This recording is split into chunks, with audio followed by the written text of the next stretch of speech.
So living overseas can be really expensive.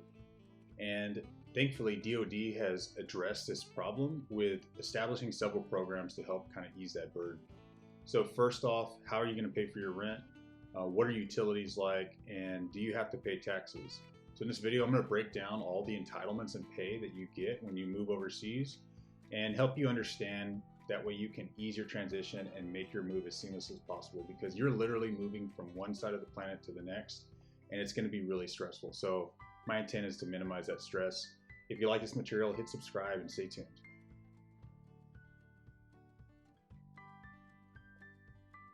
Okay, so the first major entitlement that you get when you live overseas is going to be OHA. And OHA is similar to BAH, but they're not the same. They're really quite different. So basic allowance for housing back home in the United States is a great entitlement because it's yours to spend as you see fit. So if you get $1,500 a month based on your zip code and your rank and your dependent status, well then that money can be spent as you see fit. Now, example, $1,500 and your rent is $1,100, that extra $400 goes right to your pocket or whatever you want to do with it. It does not go back to, the military defense budget. In the case of mill to mill, where your spouse is also entitled BAH, their BAH compounds with yours. And so if you both are entitled to $1,500, you both get $3,000. Again, if your rent is only $1,100, you now have $1,900 to keep. So that's great, right? A lot of money, and it helps you to be frugal in that case. Overseas is quite different. Overseas housing allowance it still shows up as BAH on your check, but the entitlement is paid out a lot more differently. So in the case of you have $1,500 or whatever that translation is in euro or that currency exchange rate factors, so that $1,500 US dollars that you get, and you have that same $1,100 theoretical rent, you only have to pay out $1,100, but you do not keep the extra money left over. So now you have this catch-22 where you want to get the most house for your rent, for your entitlement. So it would seem to benefit you to find a house that costs closer to $1,500, but where do you have an incentive to save money since you don't get to keep the money? And so this is kind of, I mentioned catch-22, and the reason why this is different and difficult is because a bigger house doesn't necessarily come with added benefit. Sometimes a bigger house comes with more liability, and in this case, utilities. So yes, in the States, you get to keep your leftover BAH, whatever, you can spend it however you see fit. You can live at home with your parents and keep the money. That's up to you, how you want to factor that out. But as far as when you live overseas, you do not get to keep any money left over. So you have this weird conundrum where should you buy a bigger house, or rent a bigger house, can you keep that money left over? No, you can't. Now, the liabilities that come with a bigger house are bigger houses cost more money to take care of, even in the case of renting. And what I'm talking about specifically are utilities. So utilities in Europe are very expensive. And here in Germany, you're going to pay either heating oil or natural gas or even electric to heat your home, and it's going to be a major expense for you. Additionally, you're also going to have very high electric bill, and you'll also have water, which is always the smallest of the utility bills. And so what DoD's established is the UTAP program, or Utility Tax Avoidance Program. And what that basically means is that you don't pay taxes on your utilities if you do it right.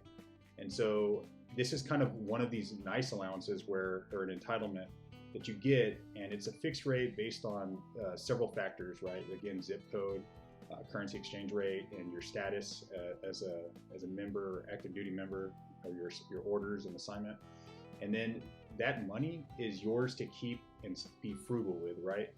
So if you have an entitlement of $500 and something, you keep that money that you don't spend. So if your utility bills add up to $300, that extra $200 and change is yours to keep.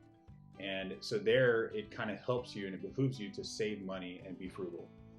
Now, what about a dependent? Does a dependent get an additional UTAP allowance? no, that's not the case. That UTAP allowance is shared with you and the dependent if you're sharing the same household. So you don't get that added benefit of sharing a household with a mill-to-mill spouse as you would in the States.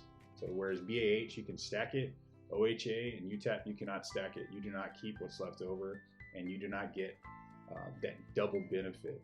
You do get a double benefit with OHA, but you don't get to keep what's left over. So, that's kind of a null and void point. Okay, so with UTAP is to address utilities. And what other ways can you save money? Well, not only do you not have to pay taxes on utilities, but you don't have to pay taxes for large purchases. And in reality, you can get this down as far as you want to, but there's a point of diminished returns. So a VAT form, right? What is VAT? So VAT forms are available through the local VAT office or value added tax office. And what these do, these forms, and they actually cost money, I believe like somewhere between €2.50 if you buy in bulk. And so you can buy these from the VAT office, you pay a fee and you get these forms. And what they do is allow you to make purchases with 19% VAT reduced. So if I buy a $2,000 couch set from the local Mobile Mart, Martin, which is a local furniture retail store, I can use this form that costs me €2.50 and get 19% taken off the top, right? So $2,000, I'd basically be saving about $400 if I were to use my VAT form. And so that can add up significantly. Now, if I use this to buy, let's say, a car battery that costs $80 or €80, and I get 19% skimmed off, it now, saved me maybe a little over $10. And with the cost of the actual VAT form and the bureaucracy of it, it starts becoming, less beneficial, right? So there is a point of diminishing return with smaller purchases, but these VAT forms are kind of nice. Additionally, what you can do with these VAT forms is you can use them for a cumulative grocery purchase plan with some of these grocery stores. So let's say I frequent Globus, and I go to Globus on a weekly basis, and every time I go, I spend €100 here and €100 there, and I save all my receipts. And so Globus, as a grocery store, will actually stamp your receipt and allow you at the end of the month to use your VAT form on that full month's purchase accumulation. So all my receipts added up for the month of, let's say, May, I can use a VAT form and get 19% taken off. And so this VAT form, you can be creative with it and use it to your benefit, but ultimately it saves you that 19% tax rate. And I did want to add one caveat. During COVID, because the German economy was hit so hard by the shutdowns and the economy overall, they actually reduced the 19% rate to a lower rate. And whether or not that's reinstated, that's yet to be seen. Honestly, I haven't used a VAT form in a while, but the normal standard rate is 19%, and it had been that way for years to come, or years past. So, things fluctuate, so just keep that in mind.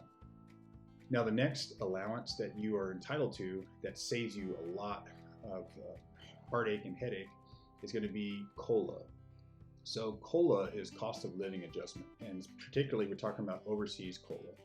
So overseas COLA is, again, based on your rank, based on your zip code, right? In this case, Germany and the Kaiserslautern area, in my own case, and then your dependent status. And so COLA is very interesting because it fluctuates based on so many factors that it actually is it's reevaluated on a seasonal or regular basis.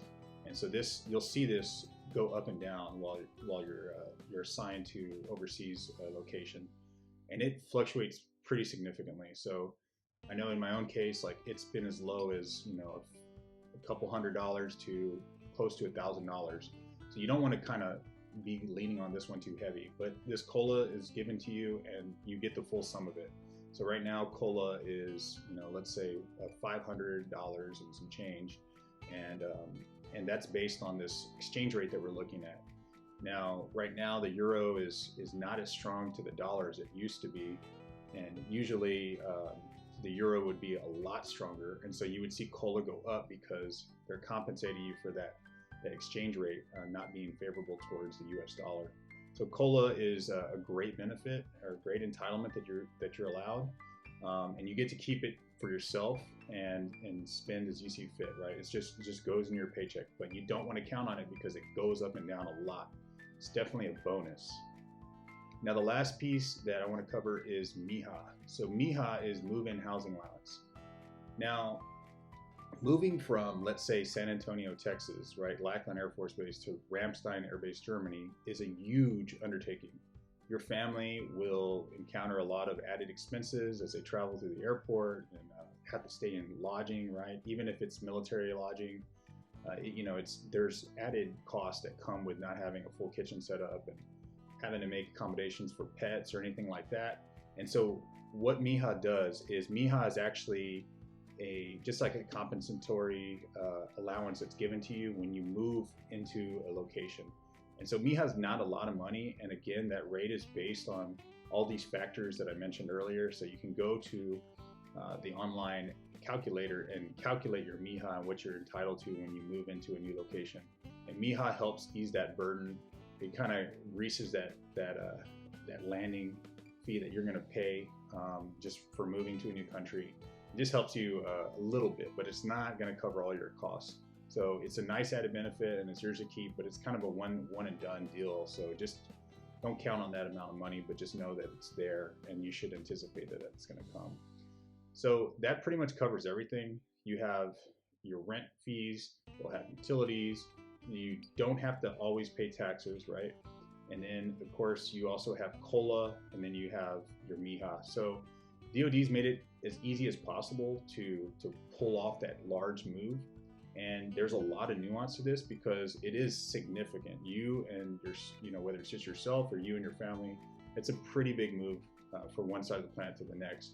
And you just want to anticipate what kind of expenses you might have, because worrying about money during this like really hectic and stressful time, you got to worry about the mission, your job, your family, school, and your spouse. So that could be really, really stressful. Minimize that stress. Look at your finances and try to plan those accordingly, and know what you can expect when you get there, so you can kind of start living that normal American, European lifestyle. So that's what I have today. Thanks for watching, and if you have any questions or comments, drop them in a comment box. Please hit subscribe, and thank you.